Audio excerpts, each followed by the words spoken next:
গতকাল ইরানের উপরে আমেরিকা এবং ইসরায়েলের যৌথ হামলা শুরু হয়েছে।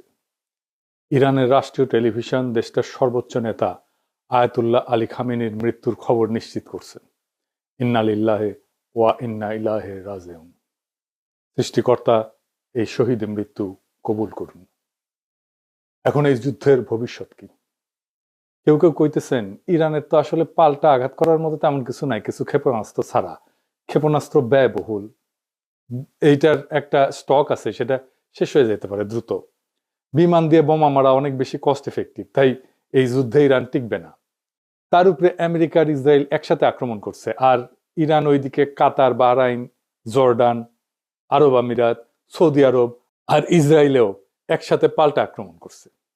ইরান একা অসংখ্য শত্রুদের সাথে একসাথে লড়তেছে। একা এতগুলো রাষ্ট্রের সাথে একই দিনে যুদ্ধ বাধায় দেওয়ার ইতিহাস দুনিয়াতে আর একটা আছে কিনা মিলিটারি বিশেষজ্ঞরা বলতে পারবেন। আমি খুঁজে দেখছি, পাই নাই। এটি একটা অভাবনীয় যুদ্ধ। এমন যুদ্ধ আগে কখনো হয় নাই। ইরান একটা মরণ কামড় দিছে, এমন ভাবে যে আমি তো মরবই, তোমাদের সাথে নিয়ে মরবো, এই স্টাইলে। এই যুদ্ধে ইরানকে পরাজিত হবে, অন্য পরাশক্তিগুলো কি অবস্থান নেবে? আর আমেরিকা আসলে লাগলো কেন ইরানের পিছনে? আমেরিকার লাভ কি? এই জটিল রাজনীতি বুঝলে পরিষ্কার হয়ে যাবে বিশ্ব রাজনীতি, ভূ রাজনীতি এগুলো কি আসলে কিভাবে কাজ করে। আসেন আজকার আলাপ আল্লাহর নামে শুরু করি। আলোচনা শুরুর আগে আমরা একটু সংক্ষেপে জেনে নিই আগে কি কি ঘটছিল, তাহলে ইরানের সংকট কেন তৈরি হলো সেটা বুঝতে পারবো। ইরানের পারমাণবিক কর্মসূচি নিয়ে 2000 সালের দিক থেকে পশ্চিমা দেশগুলোর সঙ্গে একটা টানাপোড়েন চলতেছিল। অভিযোগ ছিল ইরান হয়তো পারমাণবিক অস্ত্র বানাইতেছে। পৃথিবীর প্রত্যেকটা দেশে পারমাণবিক কর্মসূচি আছে, কিন্তু বাংলাদেশেরও আছে। এটা শুধু বোমা বানাইতে লাগে না, ইলেকট্রিসিটি বানাইতে লাগে, আমাদের চিকিৎসার জন্য লাগে, ক্যান্সার চিকিৎসার জন্য লাগে, রেডিওথেরাপি মেশিনে লাগে, আপনারা জানেন, এক্স রের জন্য লাগে, এমনকি বুকে যে হার্টের ডাক্তারেরা স্টেন্ট বসায় না, ওই টাইমেও লাগে। স্টেন্ট লাগাইতে গেলে দেখবেন যে ডাক্তার, নার্স, টেকনিশিয়ানরা বুকে স্যারকোনা এরকম একটা ছোট বাক্সের মতো সাদা এটা পড়ে থাকে, রেডিয়েশন মাপে ওইটা। যাই হোক, ইরান পারমাণবিক অস্ত্র বানাবে এই ভয়ে জাতিসংঘ, ইউরোপিয়ান ইউনিয়ন, যুক্তরাষ্ট্র ইরানের উপরে কঠোর অর্থনৈতিক নিষেধাজ্ঞা দেয়। ইরানের তেল রপ্তানি কমে যায়, ব্যাংকিং ব্যবস্থা প্রায় বিচ্ছিন্ন হয়ে পড়ে, অর্থনীতি স্থবির হয়ে যায়। এই অচল অবস্থা কাটাইতে 2015 সালে ইরান এবং 6 বিশ্বশক্তির মধ্যে একটা চুক্তি হয়। এটা চুক্তিটার নাম ছিল JCPOA, মানে হইতেছে joint comprehensive plan of action. কি ছিল সেই চুক্তিতে? চুক্তির মূল কথা ছিল ইরান তার পারমাণবিক কর্মসূচি সীমিত করবে, আর বিনিময়ে নিষেধাজ্ঞাটা উঠবে। পারমাণবিক কর্মসূচি সীমিত রাখা মানে প্রকৃতিতে যে ইউরেনিয়াম পাওয়া যায়, মানে যেটা থেকে পারমাণবিক শক্তি আসে আর কি, ওইটা দিয়ে কিছু হয় না, ওইটাতে ঘন করা লাগে, ঘন ঘন। মানে ধরেন চিনি ছাড়া চা হইতেছে প্রাকৃতিক ইউরেনিয়াম, পাইনসা চা হইতেছে অল্প সমৃদ্ধ ইউরেনিয়াম, মানে একটু ঘন হয়েছে। হালকা মিষ্টি চা হইতেছে মাঝারি সমৃদ্ধ ইউরেনিয়াম, আর কড়া মিষ্টির চা হইতেছে বোমা তৈরির গ্রেডের অতি সমৃদ্ধ ইউরেনিয়াম। এটা কেমনে ঘন করে এই ইউরেনিয়াম? মানে মাখন তোলা দেখেছেন না, যে ঘুটা দিয়ে ঘুরায়, ঠিক ইনকে ঘুরে ঘন করে। ইরান রাজি হয় যে এই ইউরেনিয়াম সমৃদ্ধকরণটা মাঝারি পর্যায়ে রাখবে, মানে যেটা দিয়ে আরামসে বিদ্যুৎ বানানো যাবে, চিকিৎসার কাজ করা যাবে। এবং আন্তর্জাতিক পারমাণবিক সংস্থা যেটা জাতিসংঘের IAEA, ওইটাকে কঠোর নজরদারির সুযোগ দিবে। নজরদারি চলতেছিল। এর ফলে চুক্তি স্বাক্ষর করার পর একটা বড় অংশের আন্তর্জাতিক নিষেধাজ্ঞা উঠায় নেওয়া হয়।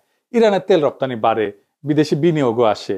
কিন্তু 2018 সালে ট্রাম্প এই চুক্তি একতরফাভাবে বাতিল করে দেয়। যুক্তি ছিল চুক্তিটা যথেষ্ট কঠোর না, মানে ট্রাম্পের পছন্দ মতো, মন মতো হয় না। আবার নিষেধাজ্ঞা আরোপ করা হয়। ইরান দেখে, আচ্ছা আমিও তো তাইলে ইউরেনিয়াম ঘন করব, আমার তো লাভ নাই, চুক্তিতে তো আমি নাই। তারা পারমাণবিক বোমা বানানোর মতো ঘন করে ফেলে ইউরেনিয়াম।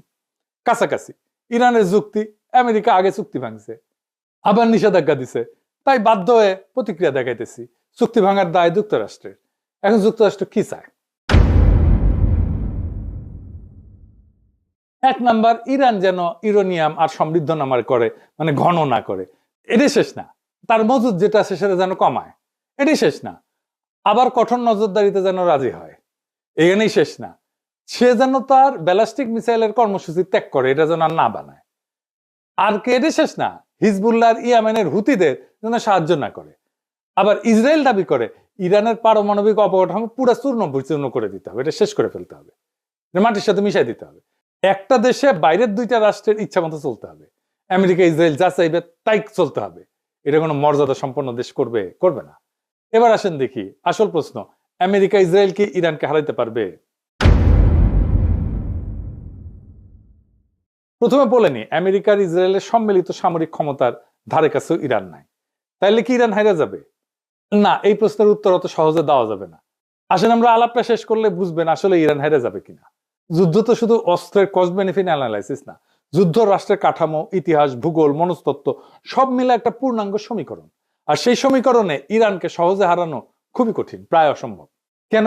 আমাদের একটু ইতিহাসে ফিরে যেতে হবে। ইরানকে বুঝতে হইলে 1953 সাল থেকে শুরু করতে হবে, যখন ইরানের তেলের মালিকানা ইরানের ছিল না, ব্রিটিশ কোম্পানি ছিল। বিপি নাম দেখেন নাই যে, এর ছিল মালিকানা ব্রিটিশ পেট্রোলিয়াম।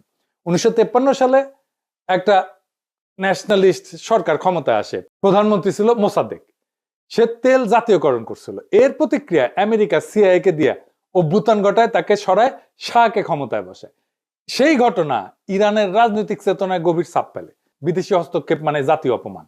এই বোধ ইরানের রাষ্ট্রীয় স্মৃতির একটা অংশ হয়ে যায়, কালেকটিভ মেমোরির একটা অংশ হয়ে যায়। তারপরে 1779 সালে বিপ্লব হয়, ইরানের বিপ্লব।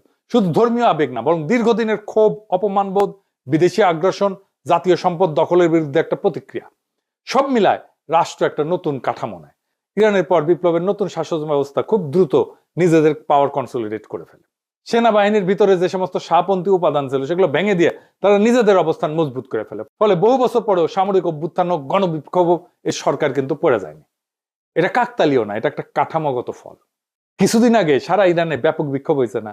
আন্তর্জাতিক শক্তি সাপোর্ট দিচ্ছে, আমেরিকা সাপোর্ট দিচ্ছে, ইরান সরকার বর্বরভাবে রক্তপাত ঘটায় বিক্ষোভ দমন করছে। হাসিনার মতো পড়ে যায় না কিন্তু। যদিও ইরানের সমাজ গভীরভাবে বিভক্ত হয়েছে। ইরানের বর্তমান রেজিম পছন্দ করে না, এবং ইরানিয়ানদের সংখ্যা বাড়ছে অনেক। 1980 সালে ইরাক আক্রমণ করে ইরানকে। প্রথম থেকে ইরান দুর্বল ছিল, এলাকা দখল হয়ে যায়। কিন্তু 1982 সালের মধ্যে ইরান অধিকাংশ দখলকৃত এলাকা পুনরুদ্ধার করে ফেলে। সাদ্দাম হোসেন ভাবছিলেন যে আক্রমণে ইরানের ভিতরে একটা অভ্যুত্থান হবে, বিপ্লবী সরকার পড়ে যাবে। বাস্তব হয়েছে উল্টা। যুদ্ধ রাষ্ট্রকে আরো সংহত করছে। জনগণ, সামরিক বাহিনী সবাই সরকারের পিছনে দাঁড়াইছে। এই যুদ্ধ দীর্ঘায়িত হয়েছিল, বিপুল প্রাণহানি হয়েছিল। খমিনি আপোষহীন ছিলেন। তিনি আমেরিকা সোভিয়েত দুই শক্তিকে গ্রেট শয়তান বলছিলেন। এর ফলে ইরাক ইরান যুদ্ধের সময় আমেরিকা, সোভিয়েত ইউনিয়ন, আরব রাষ্ট্র অনেকেই ইরাককে সাহায্য দেয়। সেজন্যই যুদ্ধটা দীর্ঘ হয়। তবুও ইরান রাষ্ট্র হিসেবে ভেঙে পড়েনি, বরং দীর্ঘ যুদ্ধ তাকে আরো যুদ্ধ সহনশীল রাষ্ট্রে পরিণত করছে। এই আক্রমণ ইরানকে আরো সংহত করবে কিনা সেটা আগামী কয়েকদিনের দুনিয়া দেখবে। খামেনির মৃত্যুর পরে কি ঘটবে এখন অনুমান করা শক্ত, কিন্তু সম্ভাব্য সিনারিও কি হইতে পারে সেটা আমরা একটু আলাপ করতে পারি। যদি শুধু আকাশ থেকে বোমা মারা হয়, তাতে সামরিক স্থাপনা ক্ষতিগ্রস্ত হইতে পারে, কিন্তু রেজিম চেঞ্জ হয় না, সরকার পতন নিশ্চিত হয় না। ইতিহাসে দেখা গেছে নো ফ্লাই জোন বলেন, দীর্ঘ বোমা বর্ষণ বলেন, এসব চলতে পারে বছরের পর বছর, কিন্তু স্থল আক্রমণ ছাড়া, গ্রাউন্ড ইনভেশন ছাড়া রেজিম চেঞ্জ করা কঠিন। ইরানে গ্রাউন্ড ইনভেশন কেন কঠিন? প্রথমত ভূগোল। স্থল পথে ইরানে ঢুকতে গেলে পশ্চিম ইরানের দীর্ঘ জাগ্রস পর্বতমালা অতিক্রম করতে হবে। পাহাড়ি ভূখণ্ডে বড় আকারের সেনা, ট্যাঙ্ক, সরবরাহ লাইন এগুলো এগায় নেওয়া খুব কঠিন। সরু গিরিপথ থাকে, উঁচু নিচু পথ থাকে। এখানে যারা প্রতিরক্ষা করে, ডিফেন্স করে, তাদের বেশি সুবিধা। ইরান মূলত একটা বিশাল উচ্চভূমি, চারপাশে পর্বতমালা, মাঝখানে মরুভূমি, আর জনবসতি অনেক জায়গায় পাহাড়ের ভেতরে, আড়ালে। এই ভূগোল আক্রমণকারীদের জন্য তিনভাবে বিপজ্জনক। একটা হচ্ছে মেকানাইজ বাহিনী, এগুলো ট্যাঙ্ক ইত্যাদি, গাড়ি, বহর টহর এই সমস্ত নিয়ে যখন যায়, আগাইতে যায়, তখন গতি কমে যায়। সংকীর্ণ উপত্যকার মধ্যে দিয়ে যেতে হয়। চোখ পয়েন্ট আছে, মানে যেখানে আটকায় যেতে পারে। এসব জায়গায় কনভয় আটকায় গেলে ক্ষয়ক্ষতি দ্রুত পারে, উপর থেকে আক্রমণ করবে। যারা ডিফেন্স করে তাদের এখানে সুবিধা, উচ্চভূমি থেকে নজরদারি করতে পারে, অ্যাম্বুশ করতে পারে, প্রতিরক্ষা লাইন তৈরি করা তুলনামূলকভাবে সহজ। ইরান সবসময় এই অ্যাডভান্টেজে থাকবে। রাজধানী বা নগরগুলো এগুলো ইনসুলেটেড, মানে বড় শহরগুলো অনেকটাই পাহাড়ি বলয়ে সুরক্ষিত, চারিপাশে পাহাড়।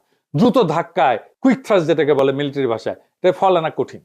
ইরান সমতল ইরাকের মতো না, এখানে ভূগোল নিজেই এক ধরনের প্রতিরক্ষা বাহিনী হয়ে থাকে। এরপর আছে লজিস্টিক্স বা সরবরাহ। ইনভেশন মানে শুধু সৈন্য যাওয়া না, এটা সাপ্লাইয়ের যুদ্ধও বটে। স্থল আক্রমণে জেতা মানে সাপ্লাই চেনের উপরে বেঁচে থাকা, সাপ্লাই লাইনের উপরে বেঁচে থাকা। প্রত্যেক দিন বিপুল জ্বালানি, গোলা বারুদ, খাবার, যন্ত্রাংশ এই সমস্ত দীর্ঘ রুটে এনে পৌঁছাইতে হবে। পাহাড়, মরুভূমি এই সমস্ত পরিবেশে কনভয় ট্রান্সপোর্ট ইন্টেন্সিভ এবং সিকিউরিটি ইন্টেন্সিভ হয়। একবার সাপ্লাই লাইন যদি ভেঙে যায়, তাহলে ফ্রন্ট লাইনের শক্তি থাকলেও এটা কার্যত থেমে যায়, কাজ করতে পারে না, আক্রমণ করতে পারে না। এটাই বড় পার্থক্য। গ্রাউন্ড ক্যাম্পেনে আপনার যুদ্ধ ক্ষমতা নির্ভর করে সাপ্লাই পৌঁছায় কিনা এটার উপরে। এরপর আছে এন্ট্রি প্রবলেম, কোন দিক থেকে ঢুকবে। এটা এই রাজনীতিতে অনেক সময় সামরিক সমস্যার চেয়ে বড় হয়ে যায়। ইরানে বড় স্কেলে স্থল আক্রমণ করতে গেলে প্রতিবেশী দেশগুলোর ঘাঁটি করিডোর দরকার পড়বে, কিন্তু আঞ্চলিক রাষ্ট্রগুলো রাজনৈতিক ঝুঁকি নিতে চায় না। নিজেদের ভিতরে অস্থিরতা, ইরানের পাল্টা আঘাত, এই সমস্ত কারণে এই অ্যাক্সেসটা দিতে চায় না এবং দেয়ও নি কেউ। এই জন্য অপারেশনাল প্ল্যানিং খুব জটিল হয়ে যায়। ইরান যেটা সিকিউরিটি স্ট্র্যাটেজি নিয়ে চলে, এটার একটা প্রতিরক্ষার ধারণা আছে। এটাকে বলে A2AD প্লাস অ্যাসিমেট্রিক। এটা দিয়ে সময় কেনে এবং খরচ বাঁচে। A2AD এটা আবার কি আসেন, এটা বুঝে দেখি। এনা সামরিক টার্ম ইউজ করলাম আর কি, কুল লাগে এনা এগুলো শুনলে, বুঝে কই। A2AD মানে হচ্ছে অ্যান্টি অ্যাক্সেস, দুইটা এ, সেজন্য A2AD মানে হচ্ছে এরিয়া ডিনাল। সহজ ভাষায় শত্রুকে ঢুকতে দিও না, ঢুকলেও আরামে চলতে দিও না। ধরেন কেউ আপনার বাড়িতে ঢুকতে চায়, আপনি কি করবেন? গেটের সামনে কাটা বসাবেন, রাস্তা ব্লক করবেন, চারপাশে নজরদারি বসাবেন, ঢুকলে আঘাত করবেন। ইরানও সমুদ্র এবং আকাশপথে ঠিক এইটাই করে। উপসাগরে ছোট ছোট দ্রুতগামী নৌকা থাকে, সমুদ্রের মাইন পথ থাকে, দূরপাল্লা ক্ষেপণাস্ত্র থাকে, ড্রোন থাকে, এয়ার ডিফেন্স থাকে। উদ্দেশ্য হচ্ছে আমেরিকা বা অন্য কেউ যেন সহজে বাহিনী ঢুকাইতে না পারে। আর অ্যাসিমেট্রিক, এটার মানে কি? অ্যাসিমেট্রিক মানে হচ্ছে শত্রু বড় এবং শক্তিশালী হইলে সরাসরি তার মতো লড়বে না, অন্যভাবে লড়বে। ইরান জানে যুক্তরাষ্ট্র প্রযুক্তি, বিমান, জাহাজে অনেক আগায়, তাই ইরান সরাসরি ট্যাঙ্ক বনাম ট্যাঙ্ক যুদ্ধ করতে যাবে না, বরং ছোট ছোট ছোট ছোট আঘাত, ড্রোন হামলা, প্রক্সি বাহিনী ব্যবহার করে মিসাইল ছড়ে দূর থেকে চাপ সৃষ্টি করবে, সাইবার হামলা করবে। এইভাবে বড় শক্তিকে ধীরে ধীরে ক্লান্ত করে ফেলবে। আর সময় কেনা মানে কি? ইরান জানে যে সে হয়তো দ্রুত যুদ্ধে জিতবে না, কিন্তু সে যুদ্ধ লম্বা করতে পারে। যুদ্ধ যত লম্বা হবে আমেরিকার খরচ বাড়বে, রাজনৈতিক চাপ বাড়বে, আন্তর্জাতিক সমর্থন কমতে পারে, জ্বালানির বাজার অস্থির হয়ে যাবে। অর্থাৎ ইরানের কৌশল হইতেছে দ্রুত হারবো না, যুদ্ধকে এমন ব্যয়বহুল বানাবো যাতে শত্রুই ক্লান্ত হইয়া যায়। আর খরচ বাড়ানো মানে শুধু টাকা পয়সা খরচ না, খরচ বলতে অর্থনৈতিক খরচ তো আছেই, তার সাথে সামরিক ক্ষয়ক্ষতি, রাজনৈতিক ক্ষতি, আন্তর্জাতিক চাপ। ইরান চেষ্টা করে যেন প্রতিপক্ষ ভাবে এই যুদ্ধে ঢুকলে লাভের চেয়ে ক্ষতি বেশি। এটাকে বলা হয় ডিটারেন্স। মানে এর জন্য শত্রুপক্ষ দূরে থাকবে, আক্রমণ করার আগে 10 বার ভাববে। এরপর হচ্ছে টেক দ্য সিটি সমস্যা, মানে শহর দখল করে ফেলে হারায় দেওয়া। এটা কিরকম, এটা একটু বুঝে দেখে, এটা মজার বিষয় আছে। ইরানের জনসংখ্যা বড় এবং অনেক, 31টা প্রদেশ আর 1,500 শহর। বড় শহরে 30টা, তারও বেশি। বড় শহরে ঢুকলে যুদ্ধ বদলায় যায়, কিন্তু ট্যাঙ্ক, আর্টিলারি অ্যাডভান্টেজ কমে যায়, স্নাইপার গুরুত্বপূর্ণ হয়ে যায়, তারপরে মাইন টাইন, ছোট ইউনিটের প্রতিরোধ, এই সমস্ত বাড়ে। বেসামরিক ক্ষয়ক্ষতি, দ্রুত রাজনৈতিক সংকট তৈরি করে ফেলে। এরকম শহর দখলের পর্যায়ে গেলে এটা রাজনৈতিক সমস্যা শুরু হয়ে যায়। রাশিয়ায় এক স্ট্যালিনগ্রাদ শহরকে কব্জা করতে পারে না হিটলার, লেজ গুটায় পালাইতে হয়েছিল। ইউক্রেনের শহর হইতেছে 450 মতো, রাশিয়া মাত্র 6-7টা দখল করতে পারছে এই 4 বছরে যুদ্ধে। এই জন্য আমেরিকা বড় আকারের যুদ্ধ দীর্ঘদিন চালাতে পারবে না। কেন? এটা আমার কথা না, ওয়াশিংটন পোস্টে আমেরিকান জেনারেলরা বলছে যুক্তরাষ্ট্রের কাছে এখন পর্যাপ্ত গোলা বারুদ, রকেট, ইন্টারসেপ্টার এগুলো নাই, যা বড় আকারে দীর্ঘ সময় যুদ্ধ চালাইতে পারে। এবং অনেক মধ্যপ্রাচ্যের দেশও তাদের ঘাঁটিগুলো যুদ্ধের কাজে দিতে রাজি না। এটা বড় ধরনের সামরিক অভিযানের জন্য একটা বড় বাধা, ওয়াশিংটন পোস্টের জেনারেলরা বলছে, আমেরিকান জেনারেলরা। আর 2 নম্বরে দিচ্ছে রাজধানী পতন মানে রাষ্ট্রে পতন না। তেহরান দখল হইলেও সরকার পূর্বাঞ্চলে সরে যায়, যুদ্ধ চালাইতে পারে। ইতিহাসে বহুবার দেখা গেছে রাজধানী হারা রাষ্ট্র লড়াই চালায় গেছে। মস্কোতেই তাই হয়েছে, নেপোলিয়ান গেছে, মস্কো দখল করছে, ওরা চলে গেছে দূরে, পরে আবার ফিরে আসছে। এবং নেপোলিয়ান ওই রাশিয়ার যুদ্ধে হারছিল, কিছুই করেনি, শুধু বসেছিল রাশিয়ান সোলজাররা। যাই হোক, তৃতীয়ত রাজনৈতিক মনস্তত্ত্ব। বাইরে থেকে হামলা হলে সরকার এটাকে বিদেশি আগ্রাসন হিসেবে তুলে ধরতে পারে, জাতীয়তাবাদী ঐক্য তৈরি করতে পারে। যে জনগোষ্ঠী সরকারের সমালোচক তারাও অনেক সময় দেশের প্রশ্নে একসাথে দাঁড়ায় যায়। দেখেন ইরানে বোমা মারতেছে, যে যুদ্ধ শুরু হইতেছে, জন্য ইরানিরা খুশি যে তারা জবাব দিতে পারে। চতুর্থত আমেরিকার নিজস্ব রাজনৈতিক বাস্তবতা। বড় আকারের স্থলযুদ্ধ মানে বিপুল খরচ, দীর্ঘ সময় আভ্যন্তরীণ রাজনৈতিক চাপ। শুধু নৌ এবং বিমান শক্তি দিয়ে সীমিত হামলা চালানো তুলনামূলকভাবে সহজ, কিন্তু স্থল বাহিনী মোতায়েন করা একটা ভিন্ন মাত্রার সিদ্ধান্ত। আর একটা দিকে হচ্ছে এয়ার স্ট্রাইকও কিন্তু সস্তা না। আধুনিক জেট বিমানের প্রত্যেক ঘন্টার ফ্লাইং খরচ, নির্ভুল অস্ত্রের মূল্য, সব মিলায় দীর্ঘমেয়াদী বোমাবর্ষণও কিন্তু খুব ব্যয়বহুল। যদি দ্রুত রাজনৈতিক ফল না আসে, তাতে আক্রমণকারী পক্ষের আগ্রহ কমে যেতে পারে। ইয়েমেনে হুতিদের উপরে দীর্ঘ বোমাবর্ষণ করছে আমেরিকায়, তা হুতিরা আত্মসমর্পণ করছে? করে নাই। সব মিলায় সমীকরণটা এরকম যে ইরানের সামরিক সক্ষমতা হয়তো সীমাহীন না, ক্ষেপণাস্ত্রের মজুদ সীমিত, কিন্তু যুদ্ধে জেতা মানে শুধু প্রতিপক্ষের অস্ত্র শেষ হওয়া না, রাষ্ট্র ভাঙতে হইলে ভেতরের কাঠামো ভাঙতে হয়। আর ইরান বিপ্লব পরবর্তী 4 দশকে নিজেদের এমন ভাবে গড়ে তুলছে যে বাইরের আঘাত তাকে দুর্বল না করে এরকম সময় তাকে আরো সংহত করতে পারে। সুতরাং বর্তমান যৌথ হামলা ইরানকে ক্ষতিগ্রস্ত করতে পারে, কিন্তু শুধু আকাশ যুদ্ধ দিয়ে ইরানের সরকারকে সরানো, রাষ্ট্র কাঠামো ভেঙে ফেলা তা সহজ বা নিশ্চিত না। এরপরে ইরানের হাতে আছে 2টা স্ট্র্যাটেজিক অ্যাসেট। কি সেটা? এইটা পারমাণবিক বোমার চাইতে শক্তিশালী। একটা হইতেছে হরমুজ প্রণালী, 20 মিলিয়ন ব্যারেল তেল যায় প্রত্যেকদিন এটা দিয়ে। 8টা দেশের তেল যায় সারা দুনিয়ায়, ইরান, ইরাক, ওমান, আমিরাত, সৌদি আরব, বাহরাইন, কাতার, সারা দুনিয়ার 20 থেকে 25% তেল এই ছোট্ট সাগর পথ দিয়ে যায়। এইটা ইরানের নিয়ন্ত্রণে। সৌদি, কুয়েত আর কাতারের 90% তেল এই রাস্তায় যায়। আর একটা হইতেছে ইয়ামেনের পাশে আরেকটা গুরুত্বপূর্ণ প্রণালী আছে, তার নাম হচ্ছে বাব এল মানদেব। এইটা লোহিত সাগর আর গালফ অফ এডেন এই দুইটাকে যুক্ত করে। এর মাধ্যমে জাহাজগুলো সুয়েজ খাল হয়ে ইউরোপ, এশিয়া এই রুটে চলাচল করে। এদিক দিয়ে তেল যায়। এখান দিয়েও প্রত্যেক দিন ধরেন 7 থেকে 10 মিলিয়ন ব্যারেল তেল, পেট্রোলিয়াম পণ্য এদিকে যায়। এইটা প্রায় 10%-এর মতো তেল পরিবহন করে বৈশ্বিক তেলের। এটাও ইরান হুথিদের দিয়ে আংশিক বা পুরোপুরি বন্ধ করে দিতে পারে। এতে কোন কোন দেশ ক্ষতিগ্রস্ত হবে? আমরা তো হবই। আমরা দুধবাদ। ইন্ডিয়া হবে, ইউরোপ হবে, চায়না হবে, ব্যাপকভাবে ক্ষতিগ্রস্ত হবে। সেটা বড় ব্যাপার না, কিন্তু এই কারণেই বলা যায় ইরানকে আঘাত করা সম্ভব, কিন্তু সেটা ইতিহাস, ভূগোল এবং রাষ্ট্র কাঠামো বিচারে তাই অসম্ভব। এখন প্রশ্ন হইতেছে ট্রাম্পের কি লাভ ইরানকে আক্রমণ কইরা? অন্য লাভের মধ্যে আছে আমেরিকাকে ট্রাম্প তো গ্রেট বানাবে, মেক আমেরিকা গ্রেট এগেন। ও গুয়াত নাই সাম রাধাকৃষ্ণের নাম। তো এখন যারা ওর কম্পিটিটর, মানে ধরেন ইউরোপ, তারপরে চায়না, তাদের চাপে ফেলতে পারে। ইউরোপ আর চায়নাকে সে যুদ্ধ বাধা এই দুই শক্তিকে চাপে ফেললো, তেল পাইল না, এক্সট্রা লাভ। তাদের ইকোনমি চাপে পড়বে, ইউরোপ এবং চায়নার ইকোনমি চাপে পড়বে এই যুদ্ধের কারণে, কারণ তাদের জ্বালানি আসবে না। ইউরোপ আর চায়নার ইকোনমি দারুণ ভাবে ক্ষতিগ্রস্ত হবে। আর ইন্ডিয়া আমার অনুমান সিস্টেম করে আসছে ও মোদির সফরে, আবার হয়তো রাশিয়ান তেল নিবে, এই কনসেশন দিয়ে আসছে। ট্রাম্প তো কিছু না পাইলে কিছু দেয় না।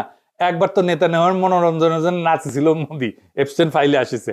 এইবার আমার অনুমান আফগানিস্তান আর পাকিস্তানের মধ্যে যুদ্ধটা ওই মোদি লাগাইছে, পাকিস্তানকে সীমান্তে বিজি রাখবে। এখন তালেবান আর ইন্ডিয়া তো জিগরি দোস্ত, পাকিস্তান যেন কোনোভাবে আর এইদিকে নজর দিতে না পারে, সাহায্য করতে না পারে ইরানরে। সে তো আবার ইরানের বন্ধু। আবার ভারতীয় রাষ্ট্রায়ত্ত company India Ports Global Limited, সে ইরানের চাবাহারের শহীদ বেহেশতি টার্মিনাল পরিচালনা করে। ভারত সেখানে ক্রেন, কার্গো হ্যান্ডলিং এই সমস্ত ইকুইপমেন্ট বসাইছে। এখান থেকে কোনো গোয়েন্দা তথ্য নিতে পারে। এই পোর্ট হয়তো তাদের কাজে লাগতে পারে ইসরায়েলের। ইরানের এই পোর্ট ম্যানেজমেন্টের দায়িত্ব তো উচিত হয় নাই দেওয়া ইন্ডিয়ারে, ইরানের। ওরা তো আবার সবার বেশি বুঝে। আবার ওমানের ডোকোমেও একটা পোর্ট আছে যেখানে লজিস্টিক অ্যাক্সেস আছে, মেইনটেনেন্স অ্যাক্সেস আছে ইন্ডিয়ার। এটা আবার হরমুজ প্রণালীর জাস্ট বাইরে। ফলে পারস্য উপসাগরের উত্তেজনা হইলে বিকল্প অপারেশন পয়েন্ট হিসেবে এটা কাজ করতে পারে। হয়তো ইন্ডিয়া এই পোর্টগুলো থেকে কোনো সাহায্য দিবে ইসরায়েলকে, আমেরিকাকে, হইতে পারে গোয়েন্দা তথ্য বা লজিস্টিক্স। ইরান হয়তো সামরিক দিক থেকে দুর্বল, কিন্তু ইরান কোনো ফাঁকা মরুভূমি রাষ্ট্র না। 1953 সালের অপমান, 1979 সালের বিপ্লব, 8 বছরের যুদ্ধ, এই রাষ্ট্রের ডিএনএতে বেঁচে থাকার রাজনীতি বসে আছে। খামেনি নিহত হয়েছে, তাহলে হয়তো নেতৃত্ব বদলাবে, কিন্তু রাষ্ট্র কি ভেঙে পড়বে? ইতিহাস বলে খুব সহজ না। যদি শুধু আকাশ হামলা হয়, অবকাঠামো ক্ষতিগ্রস্ত হবে, কিন্তু রেজিম চেঞ্জ এটা স্থল আক্রমণ ছাড়া প্রায় অসম্ভব। ইরান হয়তো দুর্বল, কিন্তু কোন ঠাসা রাষ্ট্র সবচেয়ে বিপজ্জনক হয়?